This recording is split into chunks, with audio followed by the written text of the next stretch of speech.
नमस्ते, सत श्री अकाल, आदाब। मैं आपका तरह मेरा लेके आऊँ एक वीडियो जिसमें आज आपको घुमाऊंगा बुद्धा टेम्पल। बुद्धा टेम्पल को हम बुद्धा मठ या माइंड रोलिंग मोनेस्ट्री या बुद्ध मंदिर के नाम से भी बुला सकते। तो अभी हमने गाड़ी पार्क करी थी और जहाँ पे आपको बच्चे दिख रहे हैं उसकी बैक साइड में गाड़ी पार्क करने के बाद हम अंदर वाली साइड में आए तो जहाँ पे हमने देखा जहाँ पे इंस्ट्रक्शन लिखी हुई थी, कुछ उसकी हिस्ट्री दी हुई थी कि बुद्धा टेम्पल कैसे बना और किन किन लोगों का यहाँ पे योगदान दिया और किन किन बातों का ध्यान रखना है। चाहे तो आप यहाँ पे पढ़ सकते हो, यदि आप नहीं पढ़ना चाहते तो आप आगे निकल सकते हो। आप चारों तरफ देख सकते हो कितनी अच्छी ग्रीनरी है और मुझे तो ऐसे लग रहा था जैसे मैं कहीं जापान चाइना में आके घूम रहा हूँ। माइंड रोलिंग मोनेस्ट्री को 1965 ईस्वी में बनाया गया था। जेको चेन रिनपोंचो के द्वारा यहाँ और कुछ बुद्ध भिक्षुओं या लामा के हेल्प से यहाँ पे इसका निर्माण करा गया था। वैसे तो यह एशिया का सबसे बड़ा मंदिर माना जाता है। इसमें प्रतिदिन कम से कम 600 से 800 लोग यहाँ पर माथा टेकने के लिए आते हैं, बट शाम के टाइम पे यहाँ पे बहुत ज़्यादा भीड़ हो जाती है और संडे को तो उससे ज़्यादा भीड़ हो जाती है। तो यह मंदिर लगभग 200 फीट ऊंचा है, क्योंकि आप हाईवे से जब क्लेमेंट टाउन तो आप देखोगे आपको चढ़ाई चढ़नी पड़ेगी। आपका ऑटो रिक्शा गाड़ी बाइक वो ऊपर वाली साइड को ही जाएगी। ये आपको मैं दिखाना चाहता हूँ, अंदर वाला दृश्य देखोगे गोल्डन कलर का आपको दिखाई देगा। जो हम ग्राउंड फ्लोर पे आए थे, माथा टेकने के बाद अभी मैं सेकंड फ्लोर पे आया हूँ। तो अभी आप देखोगे अंदर वाली साइड में बुद्ध धर्म की जो बुद्ध जी की स्टैचू बनाई गई है, पेंटिंग बनाई है, वो गोल्डन शाइन कलर की बनाई गई है। वैसे तो ये मंदिर 200 फीट ऊंचा है। इसमें 5 मंजिले पर बुद्ध और गुरु पद्मासन की मूर्तियां बनाई गई है। उन मूर्तियों को देखकर मन खुश हो जाता है। कहते हैं कि 50 कलाकारों को 3 साल से ज़्यादा समय लग गया था उन पेंटिंगों को गोल्डन कलर देने, सोने का रंग देने पर, क्योंकि उस मूर्तियों को देखने के बाद आपका मन इतना खुश होता है कि आपको बाहर जाने का दिल ही नहीं करता। तो आप मंदिर में जब माथा टेकते हो तो आपको सामने दलाई लामा जी की एक फ्रेम दिखेगा, जहाँ पे लोग आके माथा टेकते हैं। बट मैं आपको अंदर नहीं दिखा सकता क्योंकि यहाँ लिखा हुआ है कि आप अंदर मंदिर के फोटोग्राफी नहीं कर सकते। माथा टेकने के बाद मैं सीढ़ियाँ उतर के नीचे वाली साइड में आया तो आपको मैं चारों ओर दिखाता हूँ कैमरा लगा के कि मंदिर का दृश्य कैसा है।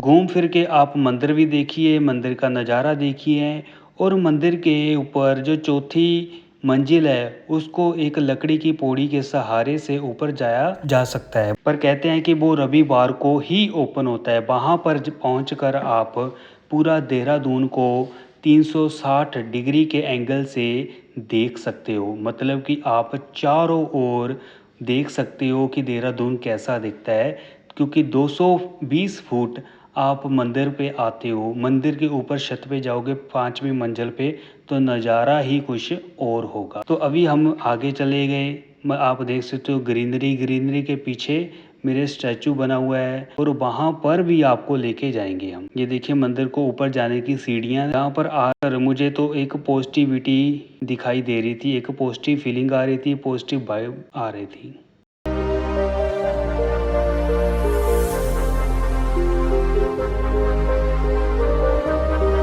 माथा टेकने के बाद हम आगे वाली साइड में गए तो यहाँ पे हमने देखा कि मुझे जैसे कि हम पूजा पे घंटी बजाते हैं तो वैसे वाली शेप का मुझे दिखाई दिया, बट मुझे इसको प्रॉपर नहीं पता क्या बोलते हैं। यदि आपको पता है तो आप मेरे को कमेंट करके भी बता सकते हो। तो हमने आगे जाके देखा कि पद्मासन गुरु जी की एक स्टैचू जिसे गोल्डन कलर दिया हुआ था। इसको गोल्डन कलर देने में 3 साल से भी ज़्यादा का टाइम लगा था और कलर देने से पहले इसके डेमो चेक करेंगे।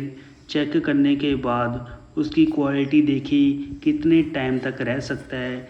बहुत सी छानबीन करने के बाद इसको कलर किया गया है।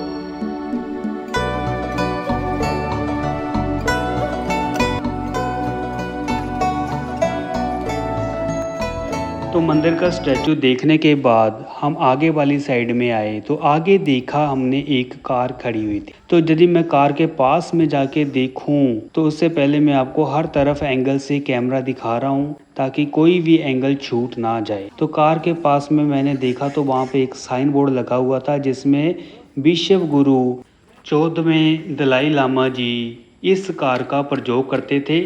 इस कार को यूज़ उन्होंने 2013 तक करा। उसके बाद इस कार को आकर्षक का एक केंद्र बनाने के तौर पर इसको एक फ्रेम में जड़ दिया। इस फ्रेम में आप देख सकते हो कार के अंदर 14वें विश्व गुरु दलाई लामा जी का फ्रेम रखा हुआ है एक यादगार के तौर पर। तो इसको माथा टेकने के बाद हम आगे वाली साइड में चलते हैं। तो आप देख सकते हो हर एंगल से हर एक चीज को कैच करने की मैं कोशिश कर रहा हूँ। ग्रीनरी को देखकर मन इतना खुश हो रहा है कि आगे बढ़ने की चाहत ही नहीं है। इसको बहुत अच्छे से संभाल के रखा गया है, वेल मेंटेन करा गया है। इसको जितना मुश्किल बनाना है उससे कई ज़्यादा मुश्किल इसको संभालना है, इसकी सफाई रखनी है। क्योंकि आप देख सकते हो इधर कहीं भी आपको कचरा दिखाई नहीं देता। तो आपने जहाँ पे साइन बोर्ड भी पड़े होंगे वहाँ पर भी लिखा गया था कि कचरा ना फैलाएं, शांति बनाए रखें। यहाँ पर इनके बहुत अच्छे नियम बताए गए हैं ताकि लोग पढ़े और जहाँ पर किसी तरह का कोई हल्ला मचाए ना।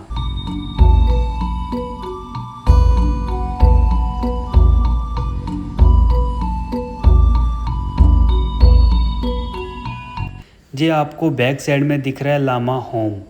इसमें कई लामा रहते हैं। कहते हैं कि इस टेंपल में 500 से लेके 700 तक लामा रहते हैं, जिनमें बच्चे, जवान, बूढ़े यहाँ पर रहते हैं। उनका खाना पीना, रहना सहना, बीमारी, पढ़ना, सारा कुछ उनका ध्यान रखा जाता है। उनको किसी तरह की कोई भी प्रॉब्लम नहीं आती। तो आपने पीछे देखा था उसे कहते हैं धर्म चक्कर। यदि धर्म चक्कर में के बारे में मैं आपको बताऊं कि बुद्ध धर्म में इनका बहुत मेन अहम स्थान है। दलाई लामा जब भी यहाँ आते थे वह धर्म चक्कर को जरूर घुमाते थे और इसे धर्म के प्रचार का माध्यम बताया जाता है। दूसरी ओर भगवान बुद्ध के पंचवर्षीय उपदेश से भी यह एक जुड़ा हुआ माना जाता है। धर्म चक्कर के बारे में यदि मैं आपको डिटेल में बताऊं तो बहुत लंबा हो जाएगा। जब हम धर्म चक्कर दूसरे प्लेस में जाएंगे और साथ साथ में घुमाएंगे तो मैं उसका भी एक रहस्य बताऊंगा। मंदिर ओपन होने का टाइम सुबह 10 बजे से लेके 12:30 बजे तक, फिर 2:30 बजे से लेके शाम के 7-7:30 बजे तक ओपन रहता है और संडे को सारा दिन ओपन रहता है। वैसे तो ये 7 के 7 दिन ओपन रहता है। आप जब कभी भी यहाँ पर आ सकते हो। संडे के दिन यहाँ पर बहुत ज़्यादा भीड़ होती है। तो मेरा कहना है कि आप जब भी आओ थोड़ा आगे पीछे आओ, क्योंकि आपको भीड़ नहीं मिलेगी, माथा टेकने को मिलेगा और यहाँ पर घूमने को भी मिलेगा। ये मंदिर के सामने आप देख सकते हो कितना अच्छा व्यू है और इसमें आप जाकर खड़े होकर जोत जगी हुई है वहाँ पे माथा टेक सकते हो, घंटी को बजा के सामने अच्छे व्यू से प्रेयर कर सकते। तो ग्रीनरी यहाँ पर बहुत अच्छी लगी मुझे। यहाँ पर किसी तरह का कोई कचरा नहीं दिखाई दिया, जिसको वेल मेंटेन रखा गया है। तो सामने आप देख सकते हो लामा प्लेस जैसे कि पीछे थे वैसे ही आगे बनाए हुए हैं। यहाँ पर मैंने बताया था 500 से 700 लामा रहते हैं, जिनका खाना पीना रहना सारा कुछ यहाँ पे बताया गया है। और ये आप देख सकते हो कि देहरादून में कई मंदिर मैंने ऐसे देखे जहाँ पर ऐसा वुडन का बना होता है, साइन बोर्ड बना जाता है और वहाँ पे ऐसे ही सेम लिखा गया है जहाँ पे एटीट्यूड, ग्रेटिट्यूड, बल्कि कितना ऊंचाई है, कितनी लेंथ है और इसके पास में कौन कौन सी जगह है घूमने को। बहुत से ऐसे साइन बोर्ड लगे होते हैं जहाँ पर भी आपको मंदिर दिखेगा, वहाँ उसके बाहर आपको ऐसा साइन बोर्ड भी ज़रूर दिखेगा। क्योंकि हमने लास्ट टाइम गए थे लक्ष्मण सिद्ध, वहाँ पर भी ऐसा ही मंदिर के बाहर साइन बोर्ड बना हुआ था। अभी मंदिर घूमने के बाद बाहर वाली साइड में हम आए, उसके बाद हम जा रहे हैं, सामने आपको दिख रहा है गोल्डन स्टैचू ऑफ बुद्धा, जिसकी लंबाई 103 फुट है। बुद्धा जी के बारे में आपको बताऊं, इनका नाम था सिद्धार्थ गौतम जी, जो कि पीछे से एक राजा थे। सुनने को मिलता है कि भगवान बुद्ध हिंदू थे। भगवान बुद्ध एक राजा सिद्धार्थ थे, जो कि हिंदू क्षत्रिय वंश के राजा थे, जिन्होंने मार काट और हत्या को देकर अपना राजपाट छोड़ दिया था। उसके बाद उन्होंने एक सन्यासी बनकर जंगल की ओर चले गए थे। कई साल तपस्या की, तब जाकर 45 वर्ष की उम्र में उन्हें बोधि वृक्ष के नीचे ज्ञान की प्राप्ति हुई। और यहाँ पर मैं आपको बताना चाहता हूँ कि आपने बचपन में एक लेसन जरूर पढ़ा होगा कि उंगलीमाल एक डाकू था, जो लोगों को बहुत तंग करता था, जंगल में आने जाने वाले मारता था। मारने के बाद उसकी उंगली काट कर माला बना के गले में डाल लेता था। तो एक बार गौतम बुद्ध जी वहाँ पर गए और लोगों को पूछा कि क्या प्रॉब्लम हुई है। उन्होंने बताया कि जंगल में एक डाकू है, जो मार के लोगों को अपनी काट कर गले में डाल लेता है। तो उन्होंने बोला कि अभी मैं जाता हूँ, मैं उनसे मिलता हूँ। तो उन्होंने बोला कि नहीं, आप रुकिए, आप एक सन्यासी है, आपको नहीं पता कि वो आपके साथ क्या करेगा। ये सुनकर उन्होंने निश्चय करा कि मैं जाऊंगा। जाने के बाद जंगल से जैसे गुजरे, उंगलीमाल ने उन्हें देखा और रुकने को बोला। तो बुद्ध जी ने बोला कि मैं तो रुक गया, तुम कब रुकोगे। उसको ये बात समझ नहीं आई, तो उन्होंने बुद्ध जी ने अपने तरीके से उनको समझाया, जिसके बाद उसने सारा कुछ छोड़ दिया और एक सन्यासी बन गया। तो अभी मैं बताता हूँ आपको धर्म चक्र के बारे में। तिब्बत धर्म में धर्म चक्र का बहुत मेन रोल है। इस धर्म चक्र को बाहर के देशों में, मंदिरों में छोटे आकार में, बड़े आकार में बनाया जाता है। जैसे कि हमने पहले भी देखा था, जो धर्म चक्र था जिसको मैंने वीडियो में दिखाया था, वो काफ़ी बड़ा था। वो एक रोलर और बैलर होते हैं, उस पे ही बेस पे ये टिका हुआ होता है और इसको आसानी से घुमाया जा सकता है। इस धर्म चक्र को बाहर के देशों में बहुत महत्व देते हैं। इसका आकार छोटा होता है और बड़ा होता है। कई लोग तो इसको छोटे आकार में अपने पास लेके घूमते हैं। जैसे हिंदू धर्म में, सिख धर्म में एक माला फेरते हैं और भगवान का नाम लेते हैं, और वैसे ही बुद्ध धर्म में इसे घुमाया जाता है हाथ में लेकर, क्योंकि वो तो छोटे आकार के होते हैं। उसको घुमाने से माना जाता है कि इनके पाप, दुख और इनको मुक्ति मिलती है, क्योंकि इस पे मंत्र लिखे होते हैं जो पाली लैंग्वेज में लिखे हुए होते हैं। बुद्ध धर्म में पाली लैंग्वेज, इनके जो भिक्षु होते हैं, लामा होते हैं, उनको बचपन से ही पढ़ाया जाता है।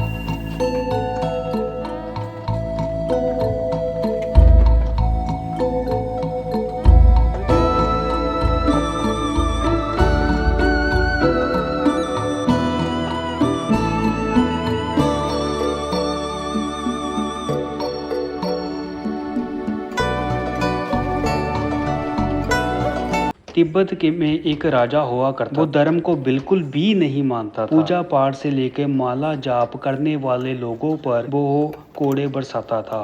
वो कहता था कि मेरे राज्य में ऐसा मुझे कोई भी इंसान नहीं दिखना चाहिए जो धर्म को मानता हो। तो उसने पूरी तरह अपने इलाके में, अपने राज्य में प्रतिबंध लगा दिया। तिब्बत के लोग भगवान बुद्ध के अवतार, भगवान अवलोकितेश्वर, चलो चलो चलो चलो घुमाते चलो करते थे। राजा ने रोक लगा दिए जाने पर भी चतुर जनता गां के चमड़े में छिपाकर माला जाप किया करती थी।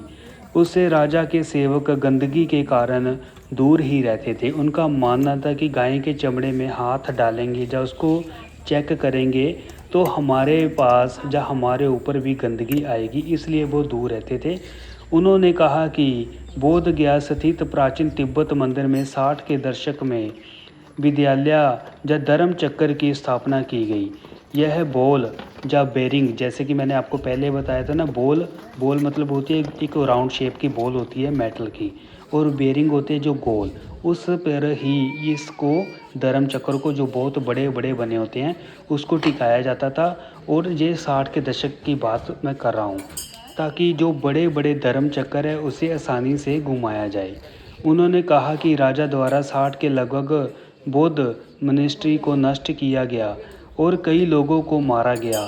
एक सवाल के जवाब में कहते हैं कि 14वें दलाई लामा, जिनकी मैंने आपको पहले कार दिखाई थी, जिनकी फ़ोटो आपको पहले दिखाई थी, वो गुरु जब भी यहाँ पर आते थे वो धर्म चक्र को पास में जाकर माथा टेकते थे, मंत्र का जाप करते थे, उस धर्म चक्र को अपने हाथों से घुमाते थे। मगर जैसे जैसे उनकी एज बढ़ती रही, शरीर थोड़ा ओल्ड होता रहा, तो उन्होंने पास में आकर इसको घुमाना बंद कर दिया, दूर से ही देखकर मंत्र का जाप आपको पता चल गया होगा कि धर्म चक्र का बुद्ध धर्म में बहुत मेन रोल तो है। मंदिर में घूमने के बाद, माथा टेकने के बाद मंदिर को बाहर वाली साइड से हम देख रहे थे। इसको कलर बहुत अच्छा करा गया है कि कोई भी इसको देखे देखता ही रह जाए। बहुत अच्छा है। नॉर्मली हमें ऐसा कहीं पर देखने को नहीं मिलता, पर इस प्लेस को देखकर बहुत अच्छा लगा, मन खुश हो गया। जाने को बिल्कुल भी नहीं दिल कर रहा था, मजबूरी थी,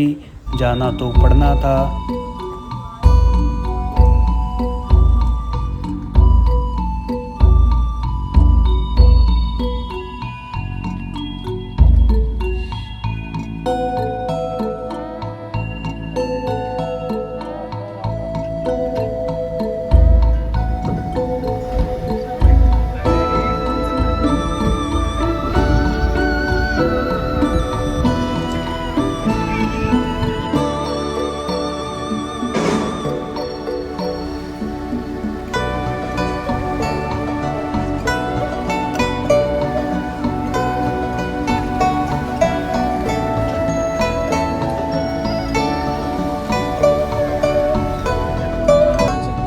तो अभी आप देख सकते हो, thank you for your visit.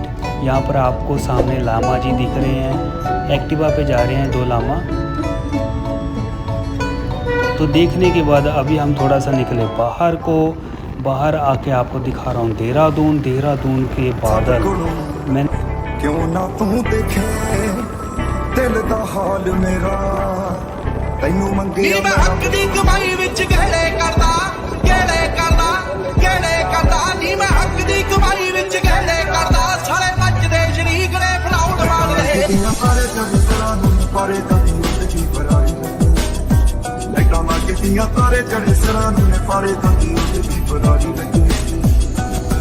मेरे काम बस्ती बोर थले काली कार बैठे कार विच मेरे चुन मेजे यार नीए ਵੱਟ ਖਾਣ ਪੈਂਦੇ ਮੰਗੇ ਜਾਣ ਜਾ ਲੈਂਦੇ ਅਸੀਂ ਬੈਠਿਆਂ ਬਿਠਾਇਆ ਬੰਦੇ ਉੱਠਣੇ ਨਹੀਂ ਦਿੰਦੇ ਲੈਂਦੇ ਮਿੰਟੋ ਮਿੰਟ ਪੱਟ ਨਾ ਤੂੰ ਹੱਸ ਬੱਲੀਏ ਕਿਹੜਾ ਕਰਦਾ ਈ ਤੰਗ ਮੈਨੂੰ ਦੱਸ ਬੱਲੀਏ ਸਾਡੇ ਮੈਟ੍ਰਿਕ 'ਚ ਆਉਂਦੀ ਨਾ ਪੁਲਿਸ ਬੱਲੀਏ ਕਰਦਾ ਈ ਤੰਗ ਕਿਹੜਾ ਦੱਸ ਬੱਲੀਏ।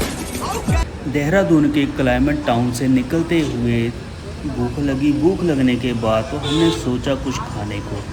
यहाँ पर आप देखोगे मियाँ वाला के पास में अंकल जी की रेडी पे वहाँ पे बंद टिक्की मिलती है। जैसे एक बंद होते हैं, जैसे जो चाय के साथ खाते हैं, उसको बीच में काट देते हैं। काटने के बाद उस पे मसाला लगाते हैं, जैसे कि आप देख सकते हो। इन्होंने टिक्की रखी, प्याज रखा, ग्रीन सॉस, रेड सॉस, उसके बाद इधर दही, इसको रख के दूसरी जो बंद है उसको इसके ऊपर रख दिया। रखने के बाद जो भी इसका लिक्विड था वो निकल रहा था, इन्होंने उसी में डाल के इसको थोड़ा टाइट करके वहीं पे रख दिया ताकि खाने में टेस्ट आए। तो लोगों को ज़्यादातर पसंद आते हैं बर्गर थोड़े हैवी से आ जाते हैं, तो ये बहुत लाइट है, आप 2 भी खा सकते हो, किसी तरह की आपको कोई प्रॉब्लम नहीं होएगी। टिक्की का ये स्पेशल ध्यान रखते हैं कि टिक्की को ये काट के उसको तोड़ के थोड़ा सा, ताकि आपको बाइट करने में कोई प्रॉब्लम ना हो। उसके बाद इसको काट के भी देते हैं, इसको 4 पीस करते हैं या 6 पीस कर आपको देते हैं, ताकि आपको किसी तरह की खाने में दिक्कत ना आए। तो आप कभी भी आते हो देहरादून तो यहाँ पे आके मियाँ वाला के पास में आपने एक और टिक्की का टेस्ट ज़रूर करें।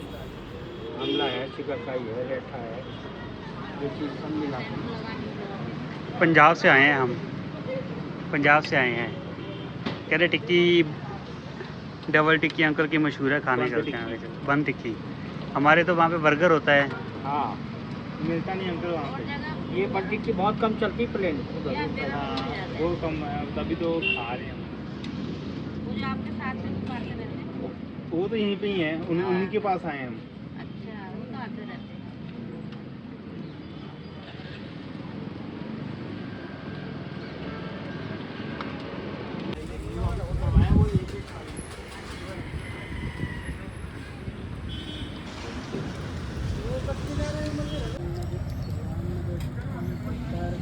अंकल इसको रोक लेना, अभी वो आएंगे ना तो उनको दे देना।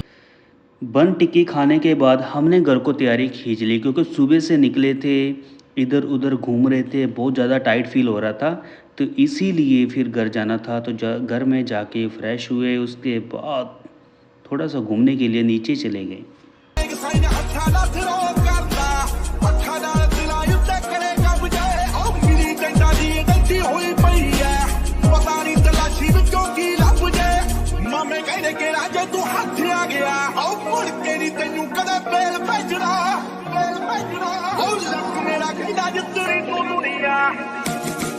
तेरे छाती पुलिस मैनू थी भी आखदी नी तेरे हुट देने मुंडे मैनू बहुत मानदे छाती पुलिस मैनू थी भी आखदी नी तेरे हुट देने मुंडे मैनू बहुत मानदे रीफल वजण ते गुंडे ललकार नू लड़न दी सेना नालों तेज रफ्तार नू 3 डिग्री है वे ते उठने नू जांदी जिद्दां जणे आला हुंदा बाबल ज़ार नू नौला सरकार दा नी सीने उड्डी डार दा नी टैरा दे के रोडे उत्ते छुट्टी रखा लगे दियां तारे चढ़े सरां नू पारे जांदी उड्डी फरारी लगे सी रखा लगे दियां तारे चढ़े सरां नू पारे जांदी उड्डी फरारी रखा लगे दियां तारे चढ़े सरां नू पारे जांदी मेरी तू ज़ुबान दी कद ना जानी बच्ची सट दी जो पीड़ हुण अभी हम पहुंचे थे अपने लोकेशन पे पहुंचने के बाद रेस्ट करी, और मैं आपको दिखाता हूँ बिंदलास के बाहर वाला व्यू, इवनिंग व्यू। तो यदि वीडियो अच्छी लगी चैनल को कर लो लाइक, शेयर और सब्सक्राइब, जिससे मुझे भी मोटिवेशन मिलती है और अच्छी वीडियो आपके सामने लेके आता रहूँगा। Thank you so much.